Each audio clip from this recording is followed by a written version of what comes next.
السلام علیکم ورحمۃ اللہ وبرکاتہ۔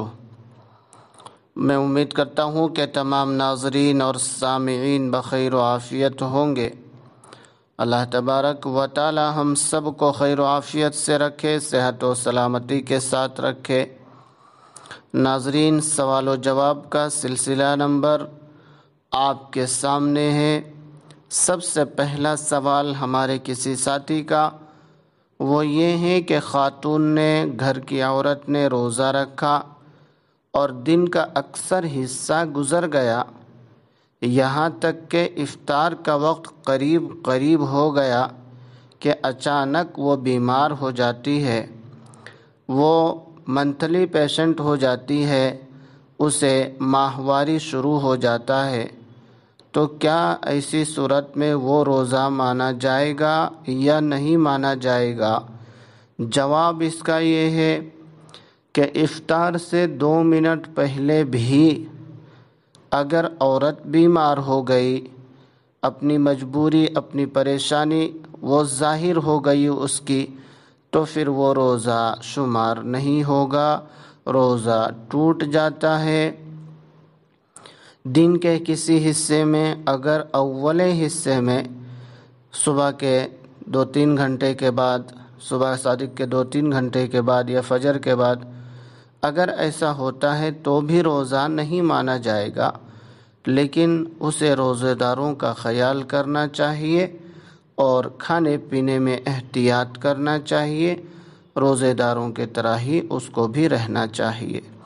بہرحال دن کے کسی حصے میں بھی بیمار ہوئی ہوں افطار سے 2-4 منٹ پہلے تک بھی، تو پھر وہ روزہ نہیں مانا جاتا ہے، اس روزے کی قضا کرنا ضروری ہے۔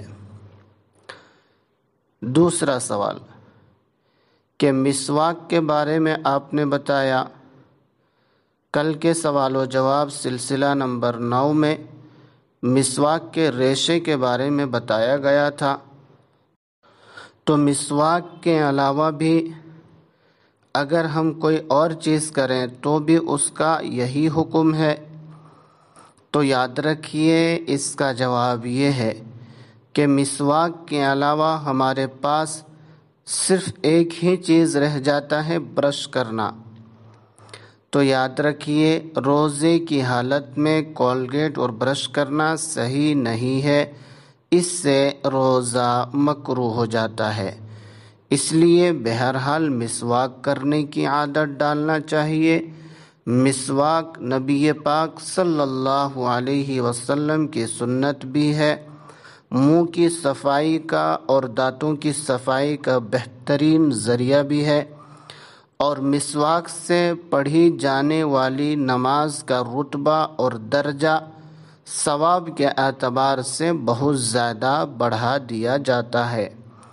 اما عائشہ رضی اللہ عنہا فرماتی ہیں کہ نبی پاک صلی اللہ علیہ وسلم نے ارشاد فرمایا، جو شخص 2 رکعت ادا کرے ایسا کہ اس نے وضو کیا ہو اور مسواک نہ کیا ہو، اور ایک شخص 2 رکعت ایسا ادا کرے جس نے وضو کیا ہو اور مسواک کے ساتھ وضو کیا ہو، تو اسے 70 گنا زیادہ ثواب دیا جاتا ہے، یعنی مسواک کے ساتھ وضو کرنے والے کو 70 گنا زیادہ ثواب دیا جاتا ہے۔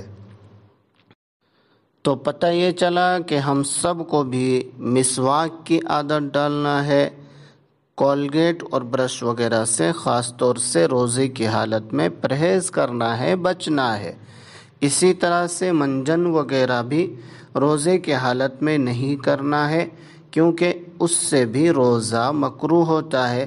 منجن وغیرہ میں ایک طرح کا مزہ ہوتا ہے جو حلق کے اندر محسوس ہوتا ہے، اس لیے ایسی چیزوں سے بچنا چاہیے۔ سامعین، ایک بات یہ بھی یاد رکھیے کہ روزے کی حالت میں وضو کرتے ہوئے یا غسل کرتے ہوئے، نہاتے ہوئے غرارہ نہیں کیا جاتا ہے۔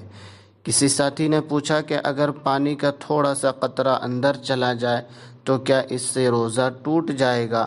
تو یاد رکھیے اگر واقعتاً پانی چلا گیا ہے اور آپ کو احساس بھی ہے کہ پانی گیا ہے، روزہ یاد بھی ہے، تو پھر ایسی صورت میں یقیناً روزہ ٹوٹ جائے گا۔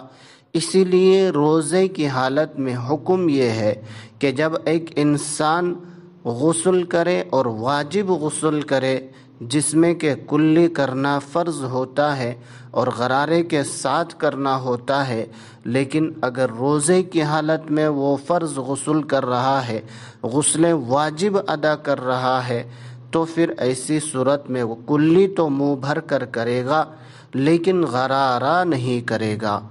غرارہ روزے کی حالت میں نہیں کرنا ہے، صرف منہ بھر کے کلی کر لینا کافی ہے۔ یہی حکم وضو کے بارے میں بھی ہے۔ وضو میں بھی غرارے سے بچنا ہے اور صرف کلی پر کام چلا لینا ہے۔ غرارہ کرنے سے ہو سکتا ہے کہ منہ میں حلق کے اندر پانی چلا جائے، اس لیے اس سے بچنا چاہیے۔